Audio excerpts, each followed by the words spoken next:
What was her attitude? She was miserable.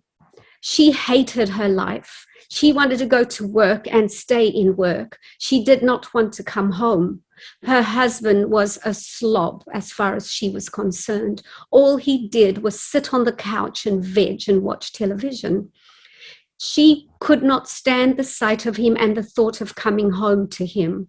But when she asked herself why she wouldn't leave, she decided to think on the positives, and she stayed. But day in and day out, she went to work and thought about the slob. What is he going to be doing when I get home? Nothing, I suppose. What's going to be done on the house? Nothing, I suppose. What's going to happen at the end of the month with my paycheck?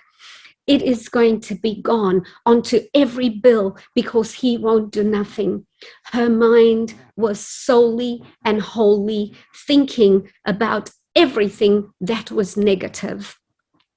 And one day, she decided to visit my practice, and she asked me what she should do in this scenario.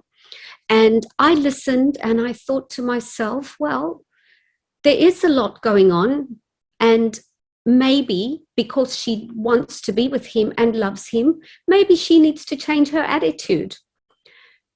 So I asked her, do you want to leave your husband? She said, no, I actually don't. And I asked her, why don't you want to leave your husband? And she said everything that I too believe from the perspective of a Christian wife. She said, number one, I believe I need to stay with him. I should stay with him, her words, because the Bible says I should. Number two, there's so much good in him. Number three, what am I going to do on my own? With those answers, I said to her, if you want to stay with your husband, how about making some changes to how you treat your husband? Maybe when you come home from work, let him know you had a wonderful day at work and you wondered how his day was. And she said, I'm at work all day long and you want me to come home and address him when he doesn't address me? And she said, I don't think that that's going to help. And I said to her, well, you have come to see me. So are you interested in some of the advice I'm going to share with you? And she thought about it for a moment and said, okay, I'm sorry. I'd like to try. What do you have in mind? So I said, day one, I want you to just go home from work, tell him how your day was and ask him how his day was. And ask him, would he like a cup of tea? And every day for the next 2 weeks, I want you to call me. Anyway, she phoned me the next day and said, you won't believe what happened. I went home. I asked him how his day was. I told him about mine and I offered him a cup of tea and he said, no, thank you. And he was not interested in how my day went. So I suggested to her to go day 2, offer him a cup of tea and tell him, you understand he doesn't want to hear about your day. However, you want to hear about his. So day 2, she went home. She offered him a cup of tea. She said, I know you don't want to hear about my day, but I'd love to hear about yours. And he mumbled in his normal mumble voice that he did nothing, but he watched fishing documentaries. She said, wow, that's wonderful. What did you learn from that? And he looked very surprised at her, but he said nothing much and didn't converse as usual. She called me and told me, and I said, was that improvement? She said, absolutely. He did speak. Day 3, she came home and he said, before you offer me a cup of tea, I've already made you a cup of tea. And I'm going to tell you about my day. But also, I do want to hear about yours. Day 4, she came home, and the area where they sat down to have their tea was all properly cleaned, pristine. Day 5, the gardens were done. Day 6, the house was clean. Every single day there were small improvements, but there were improvements. So what do you think changed? Well, there was a change simply in the attitude of one person, and that changed the attitude of the other person. Now, I have a name for this. I say the person that needs to apologize and the person that needs to try to make the difference should be the one that is the most spiritually mature. Now, I use the term spiritually because attitude, discernment, and all the good attributes come from the good spiritual side. So that is what actually changed for her. The power of a positive attitude is so very important. When we have a positive attitude, we actually work with self from a more positive mindset. And do you think that perhaps her diet may have been a good diet? Do you think she had resilience, acceptance, optimism, gratitude, which are all very important parts of the attitude? Well, we'll go on and see what possibly could have been the biggest and the best help for her. As I said, the power of a positive attitude is everything. A positive mental attitude produces positive thoughts, which can affect many areas of life in a favorable way. And this kind of attitude improves your physical and your mental health, your emotional health. It improves your immune system. This attitude can reduce stress, anxiety, and increase confidence and happiness. Do you believe that after these changes started occurring, that this woman felt less stressed, less anxious, more confident, happier to come home? Now, please feel free if you want to talk on the chat to respond. And these responses are all going to be recorded, and then we can have some discussions. So mentally, when you have a positive attitude, you are more alert. Science proves and shows these things. You have the stress that starts to diminish in the same way this beautiful lady found peace. She found that the feelings of depression were no longer depression. They were just anxious, anxiety, because she didn't know where she was going. She didn't know or understand what would happen from one day to the next. She had no idea if her husband was planning to leave her. She didn't know if he was happy, because all of these thoughts were running through her head. And instead of addressing them, she simply went with what was going on. She was in a rut and she did not know how to get out of this rut.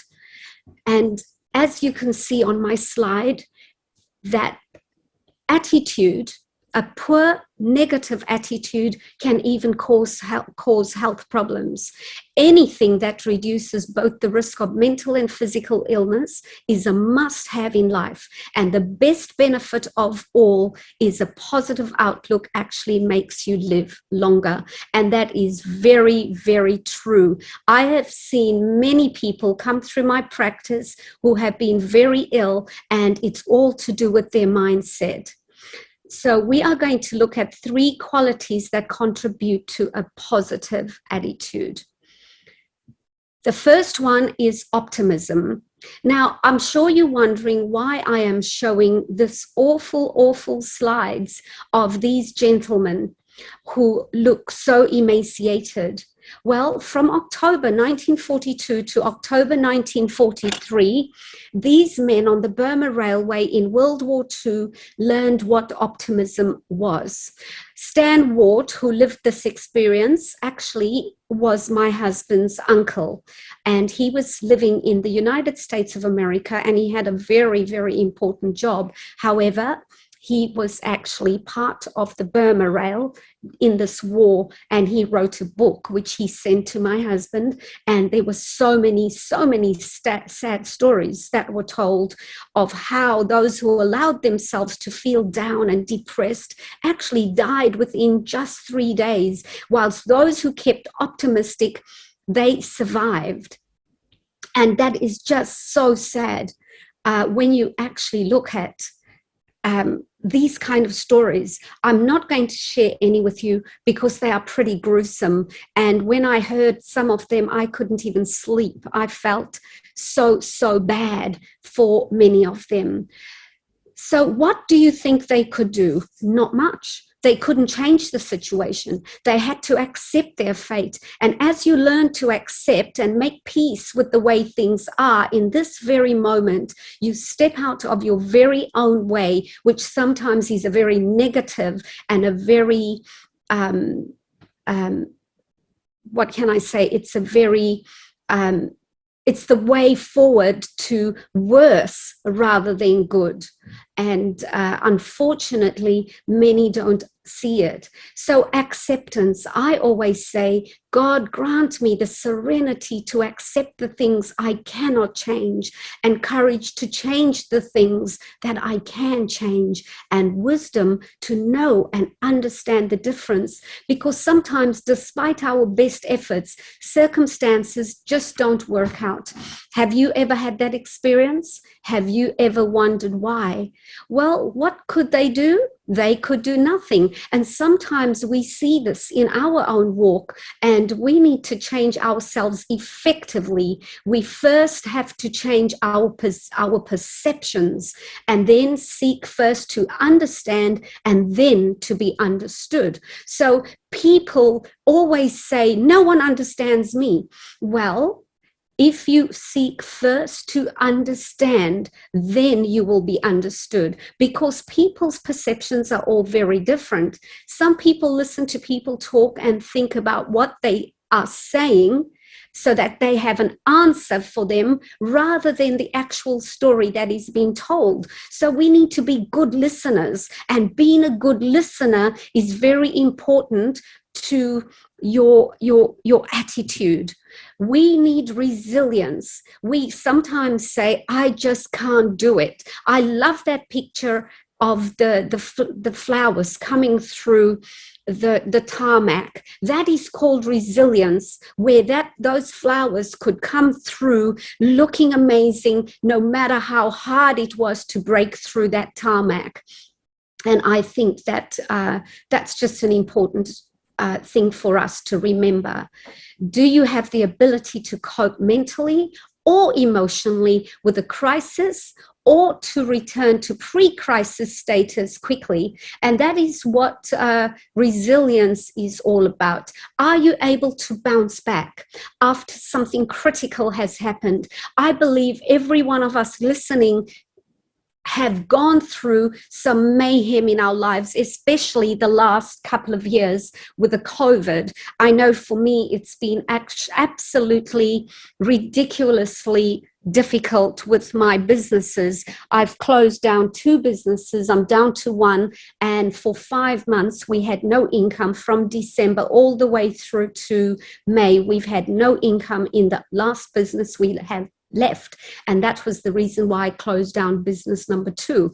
So do I have the ability to cope mentally and emotionally with this crisis, and to return to pre-crisis status quickly? Well, I'm very, very grateful that I have an attitude of gratitude, which we're going to talk about. Resilience exists when the person uses certain mental processes and behaviors in promoting personal assets and protecting self from the potential negative effects of stresses. Now, I talk usually about the Bible, and that's what helps me. And I said to everyone day one, last Thursday, that although I'm Christian, I know many of you are not Christian or not non-Adventist perhaps, or, you know, you come from different walks of life. So I'm not here to Bible bash, but I do explain my perspective, how I live, because that will give you an understanding of what I'm teaching. Although my teaching is very balanced, I use science a lot. As you're going to see, I will be now talking about mental toughness and the US Navy SEALs. So what are those 7 C's that they use in the Navy? Contribution, competence, connection, confidence, character, control, and coping. And they say that these are integral and interrelated components that make up being resilient. Now, I know the military is very, very tough on their people. So they take them through this training because they need to cope mentally, and they have to be able to perform their best. Now, these 7 C's I'm going to start with is by Dr. Ginsberg. He's a pediatrician, and he talks about human development. He's a human development expert, and he proposes 7 integral and interrelated components, which are competence. Now, competence is the ability to know how to handle stressful situations effectively. And these guys in the military, they have to be extremely competent at what they do. And the way they train them is fairly phenomenal. They, even when they're doing their underwater training, they go underwater whilst they've got absolutely nothing, no oxygen, nothing, and they grab them by the throat and they keep them under until these guys are in panic mode. And these are the ways they train them. And I'm hoping none of you are going to, do it the way they do. However, you can understand why they would need to be competent, have the confidence, be the coping, the control. So competence is the ability to know how to handle these stressful situations effectively. And that's one of the first things they teach them, because it requires having the skills to face the challenges, and having had the opportunity to practice using these skills, I feel, like I can deal with many different situations. And these are also amazing skills to teach children. And that's what Dr. Ginsberg does. As I said, he's a child pediatrician, and he teaches these skills to little children so that it can enhance their competence. Confidence is the belief in one's abilities and is rooted in competence. Now, being Christian, my confidence isn't self-confident. My confidence comes from knowing and understanding the Creator. I believe, for me, that is what helps me to function at my optimum. It gives me the confidence to know that what I am doing is acceptable. So we all need to gain confidence in whatever we're doing, and especially our children. We really need to give our children some tools to have confidence, because I've noticed as I was growing up, we were slammed a lot, and they've done the complete opposite in this era. We were corrected, we were smacked, we were hit, we were suppressed. And in this day and age, it's called free will. Let them do whatever they want because we were suppressed. So that's unfortunately my age group that have done this, and it has been very, very wrong. We needed to stick with what we learned from our parents,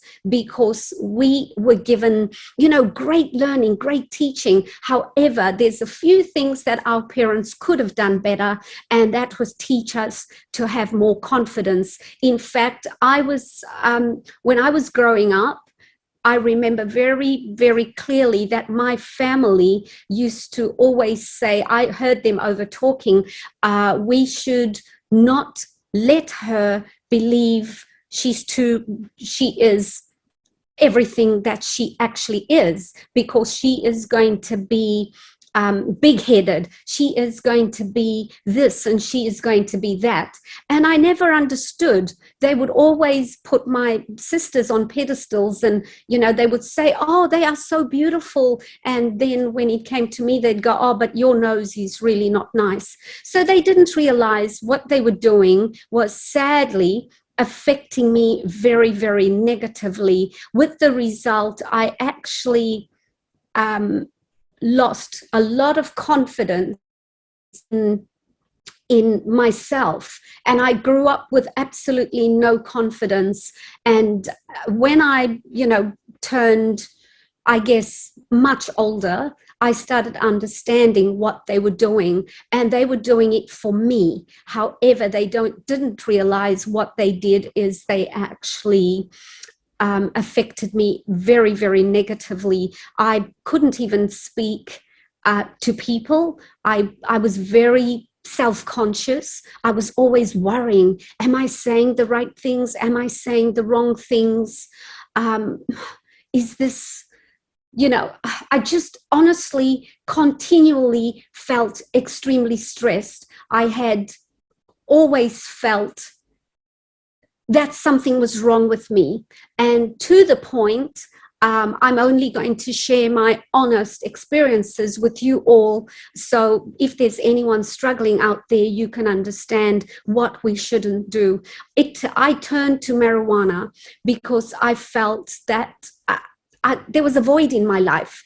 I was always scared, always embarrassed, but sadly, the marijuana made me worse. I became very, very scared of everything. I couldn't go out into public, and I always worried when people were looking at me, something was wrong. I'd run to the bathroom, I'd check my hair, I'd check my clothes, and then I'd run home because I'd think, no, everything's wrong. So that was very, very sad growing up this way. And I'm hoping that those of you who are listening that have children, especially teenage children, you can give them a sense of confidence. And sadly, because I wasn't given the tools, I didn't have the tools with my children growing up. And I did and said so many things that were very, very wrong. I remember my oldest daughter was always a little bit overweight, and I always told her, you've got to really diet. We got to get you slim. That was my language because I didn't have the tools. I wanted her to look good because I know how bad I felt. In fact, when I was in high school, everybody pushed me to enter a beauty pageant, and I didn't want to do it. And on the last minute, my sister said she was doing it. And so my older sister said, you can't both do it. And I'd already entered, and I was already at this point going, I'm going to do it. And I was thinking for my own confidence, I would do it. And my sister and I, we came draw, and we were both the queens of the pageant. And that helped me a little bit with my confidence.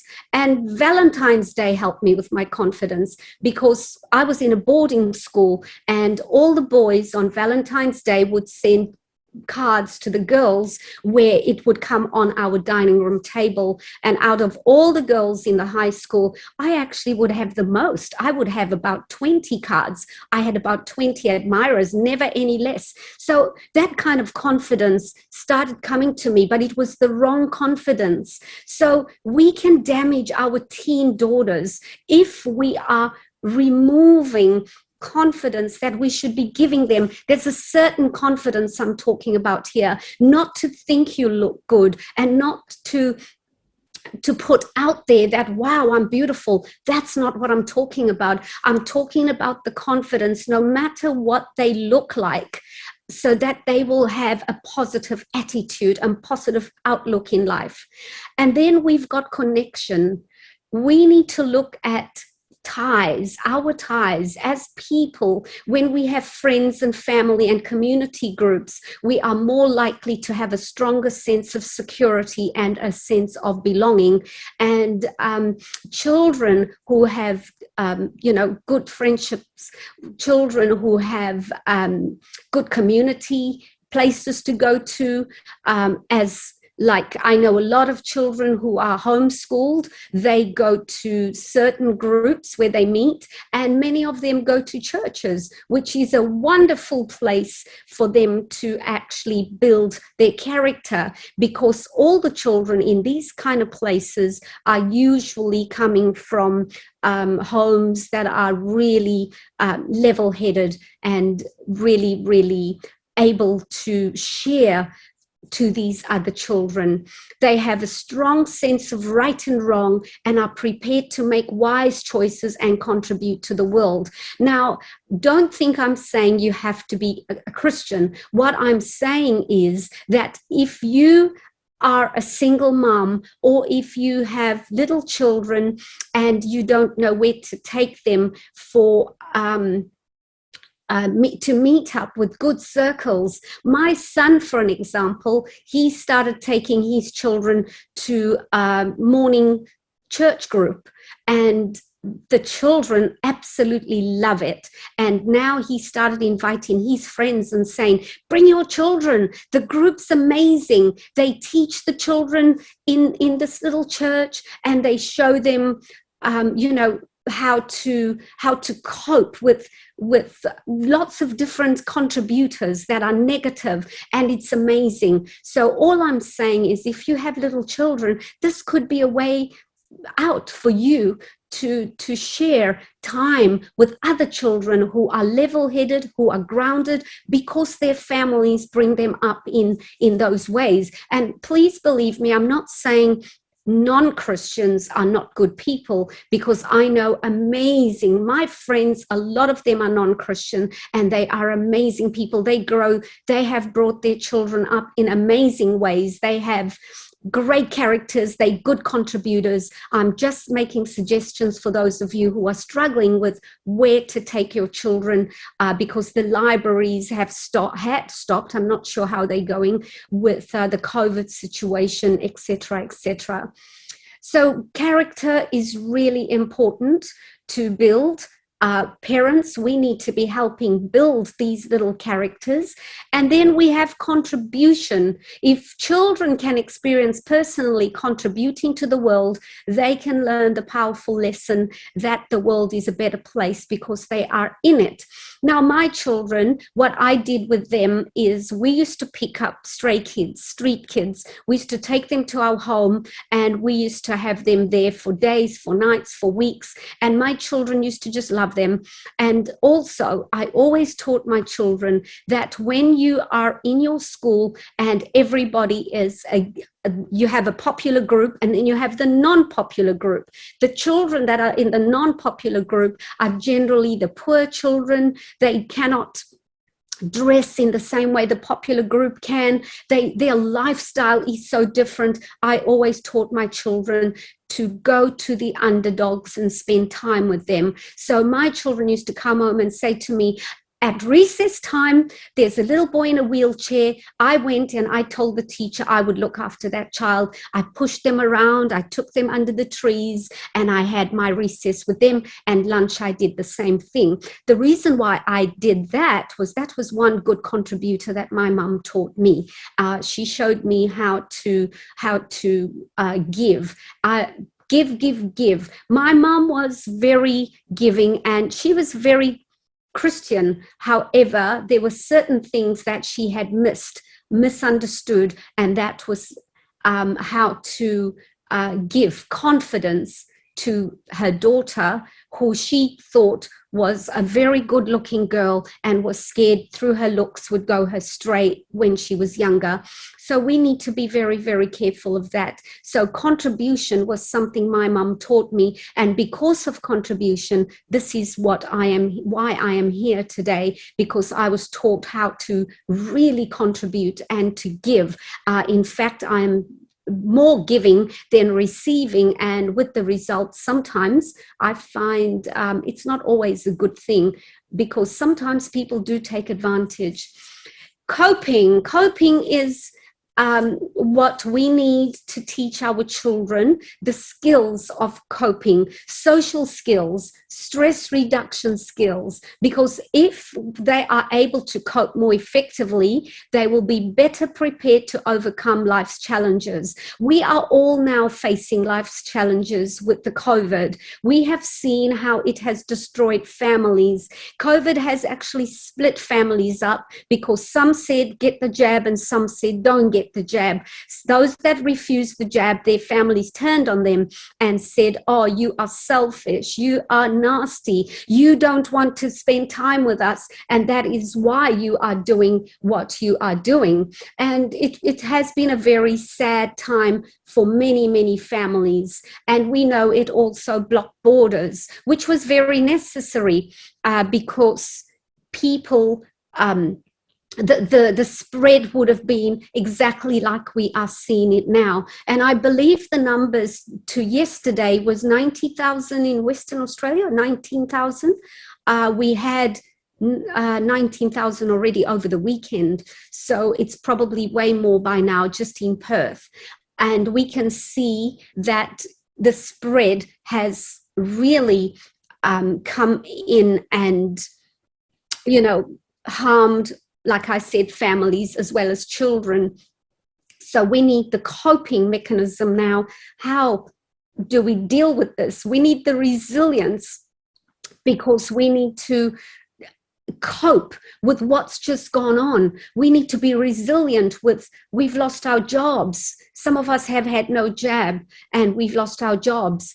This has been a really crazy time for many, many people, and the children need to learn how to cope with their parents who once were earning a good income but no longer have an income, and therefore life has to change.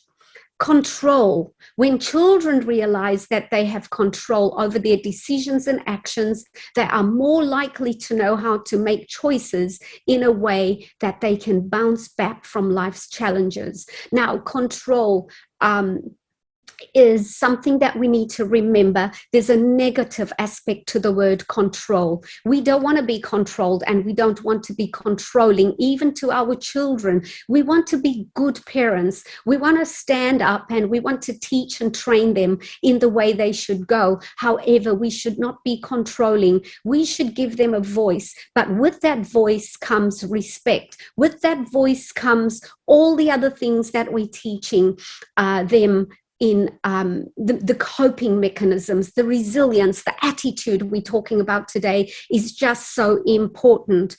And this is all part of what we as good parents, as good citizens of our communities should be bringing to the table. Now we're going to look at the Big Four Navy US SEAL mental toughness program to control thoughts and emotions in extreme situations. Number one is goal setting. Goal setting is very important for all of us as family members, as community leaders, even just brothers and sisters in homes. We all need goals. If we don't have goals, we're not going to have direction. A goal will actually give you purpose. It will give you a vision. A goal is going to give you an attitude of I have something, a positive attitude of what is it that I'm going to be doing each day. It's going to give you a purpose on a daily basis, which means you're not going to be bored. Your children are not going to be bored, and they are going to look forward to something that they can do every day. Now, goal setting also is you can work with small goals to break up the overwhelming feeling of difficult tasks and circumstances. So you have your goal, and then you say, right, this is my ultimate goal, but each day I'm going to break up my goal into very small bits and pieces. The ability to reason and plan keeps the fear response in check. Example, instead of saying, I will never last this week out with my reset program, just say, I am going to make it to lunch today. And at lunch, you have your herbs, and then you say, I am going to make it to dinner tonight. Day one is gone. The next day, you do, and you say the same thing. So you can see that every single day you are working towards small goals, whether it's for your reset, for your body, whether, to get your body on track and healthy. And I use reset because this is what I do to get everybody healthy. I reset every system in their body. We need to break down our goals, as I said. And if you break down your goals, you will see your mindset will change. You will know that each moment, one day at a time, one step at a time, one moment at a time. And then we've got mental rehearsal or visualization. Now, the world looks at this from a more, from a perspective that I don't really like. However, I believe that when you are mentally rehearsing, that means you've got to focus in on your run you're going to have, your walk. I used a man who's a runner. As you can see, he's thinking he's going to take off. He's going to do his normal 5-mile, 10-mile run. So he's thinking about it, and he's seen the road that he's going to take, and he's preparing himself mentally. Practice for your mind and body so the reality matches your vision. So what is your vision? If you have a vision today, you are going to achieve listening to me speaking on attitude, small goals. You are just taking in every step as we are going on. You're not thinking, I have to listen to a new start for 7 weeks. You're getting through it one day at a time. You have one whole week to listen to the replay so that you can go over and over and over. Mental rehearsing so that you get the understanding. Mental rehearsal more so to do with what you want to achieve. Well, I would like to be able to get all the gardens ready.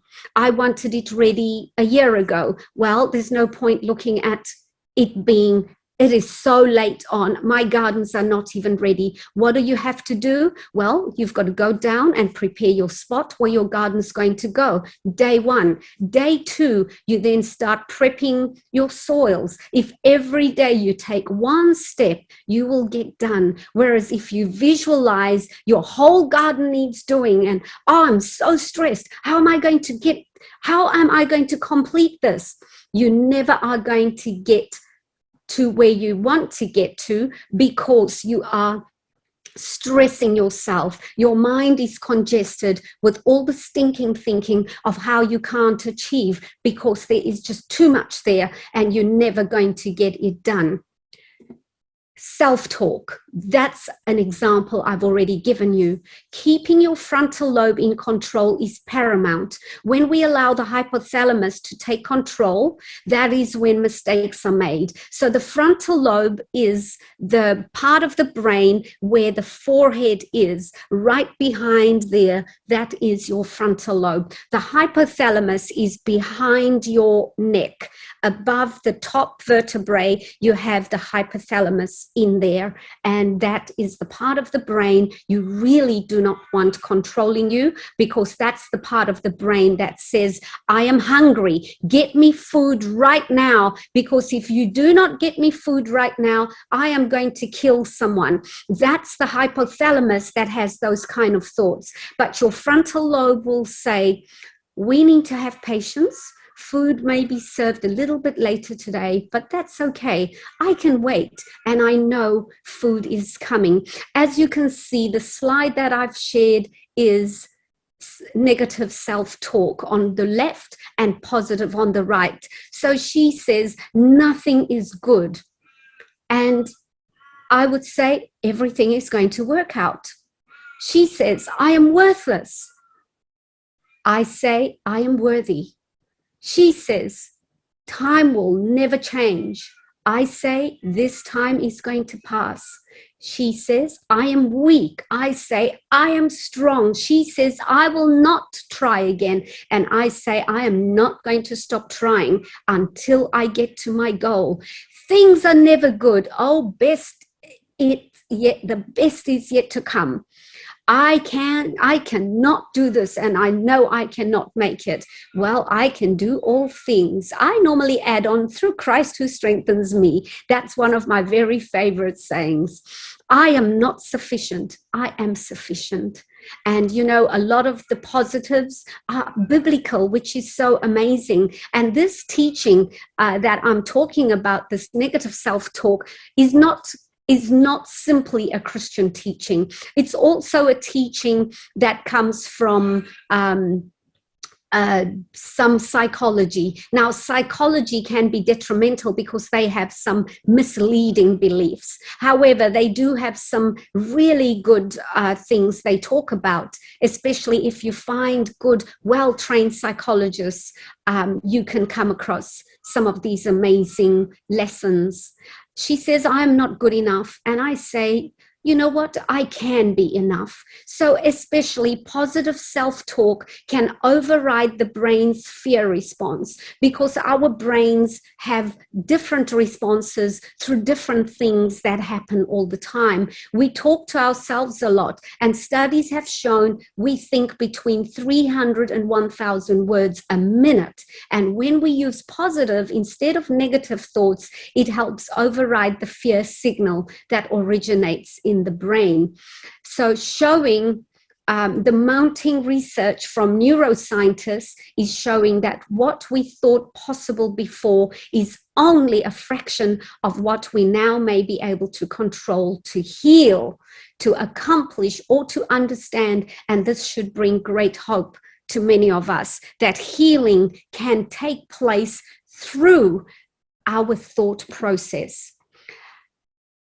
Arousal control. So controlling the breathing can control emotions. Slow, deep breathing can enhance brain activity. Long exhales mimic the body's relaxation response and gets more oxygen to the brain, allowing us to make better decisions even in stressful situations. As you can see, it improves sleep, lowers stress levels, cleanses the lungs, lowers blood pressure, reduces anxiety, reduces pain, and it even stimulates brain growth. I recall one year, my husband and I went to America. We came back. We did a lot of study there. And about 2 years later, we were sitting and talking at the end of the year. And I said to him, well, here we are at the end of the year. This is my habit every year at the end of the year. I like to ask the question, what have we achieved?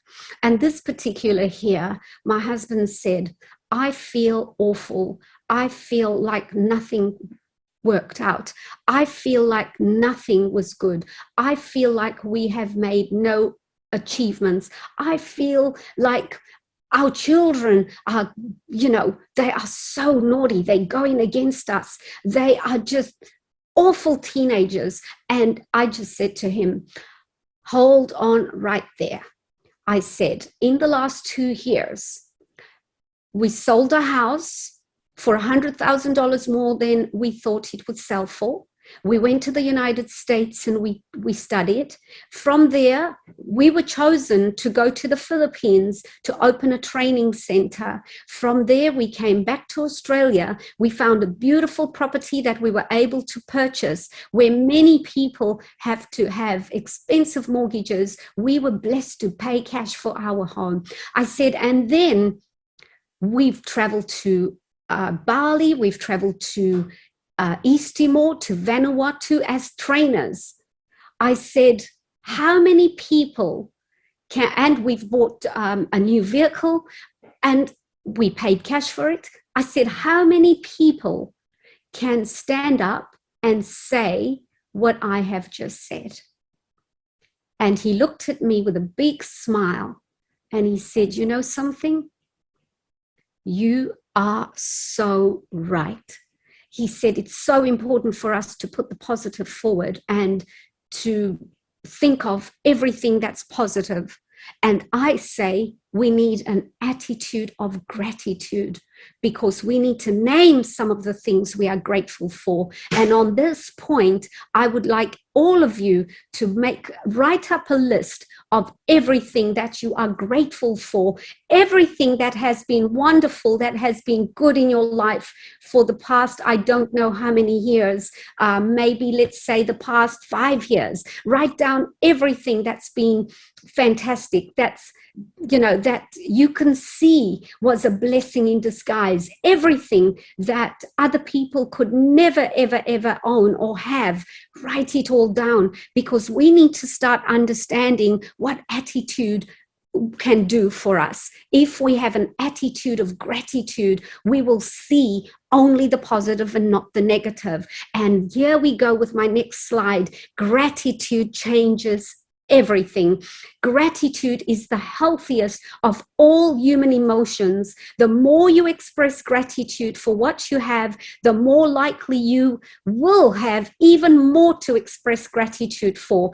Always have an attitude of gratitude. So I look forward to you sharing with me your lists that you thought of, that you are gratitude of, maybe next week when we come together again. Now, it is time for rest. We have been going for an hour.